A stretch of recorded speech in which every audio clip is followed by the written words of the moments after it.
మొత్తం ఒక్కసారిగా ఇక్కడ హై టెన్షన్ వాతావరణం కొనసాగుతుంది. ముత్తోజిపేట గ్రామం మొత్తం ఒక్కసారిగా ఇక్కడ ఉద్రిక్తతగా వేదికగా మారింది. పోలీసులు కూడా వారిని అక్కడి నుంచి నెట్టివేసి ఆ డెడ్ బాడీని అక్కడి నుంచి తీసుకెళ్లే ప్రయత్నాలు చేస్తున్నారు. అక్కడ ఇంత ఉద్రిక్త వాతావరణంతో కేంద్ర మంత్రి బండి సంజయ్ అక్కడ నిరసన తెలుపుతున్న సమయంలో కూడా పోలీసులు అక్కడి నుంచి ఈడ్చుకెళ్లే ప్రయత్నాలు చేస్తున్నారు. దీంతో ఉద్రిక్తత చోటు చేసుకుంది.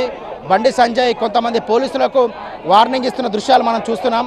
పోలీసులు కొంతమంది అక్కడి నుంచి డెడ్ బాడీని ఈడ్చుకెళ్లేందుకు ప్రయత్నాలు చేస్తున్న సమయంలో ఆయన కూడా వారికి హెచ్చరికలు జారీ చేస్తున్నారు. ఇక్కడైతే ముత్తోజిపేటలో టెన్షన్ వాతావరణం కొనసాగుతుంది.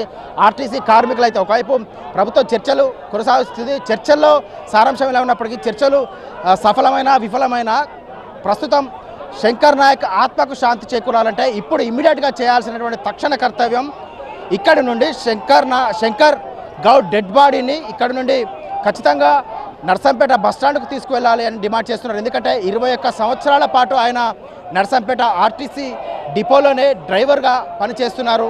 ఆయన ఆర్టీసీ కార్మికుల డిమాండ్ నెరవేర్చాలి, ఆర్టీసీ కార్మిక లోకం చేస్తున్నటువంటి సమ్మె సక్సెస్ కావాలని ఆత్మార్పణ చేసుకున్నాడు. ఒంటిపైన పెట్రోల్ పోసుకొని ఆయన తన ప్రాణ త్యాగం చేశాడు. కాబట్టి ఆయన ఆత్మకు శాంతి చేకూరాలంటే కడసారి ఆయనకు నివాళులర్పించాలని కోరుతున్నారు. ఈ క్రమంలోనే ఇక్కడ ముత్తోజిపేట గ్రామం ఒక్కసారిగా అట్టుడికి పోతుంది. ఇక్కడికి చేరుకున్నటువంటి బీజేపీ శ్రేణులు ఆర్టీసీ కార్మికులు డెడ్ బాడీని ఇక్కడి నుంచి తీసుకెళ్లేందుకు ప్రయత్నాలు చేస్తున్నారు. బండి సంజయ్ నేతృత్వంలో డెడ్ బాడీని ఇక్కడికి తీసుకెళ్లేందుకు ప్రయత్నాలు అయితే జరుగుతున్నాయి. కానీ పోలీసులు మాత్రం ఆ డెడ్ బాడీని తీసుకెళ్ళడానికి ఎట్టి పరిస్థితుల్లో ఒప్పుకోవడం లేదు. మనం అక్కడ దృశ్యాలు చూడవచ్చు.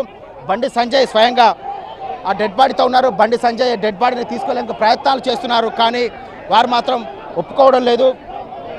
ఎట్టి పరిస్థితుల్లో ఇక్కడ డెడ్ బాడీని తీసుకెళ్ళడానికి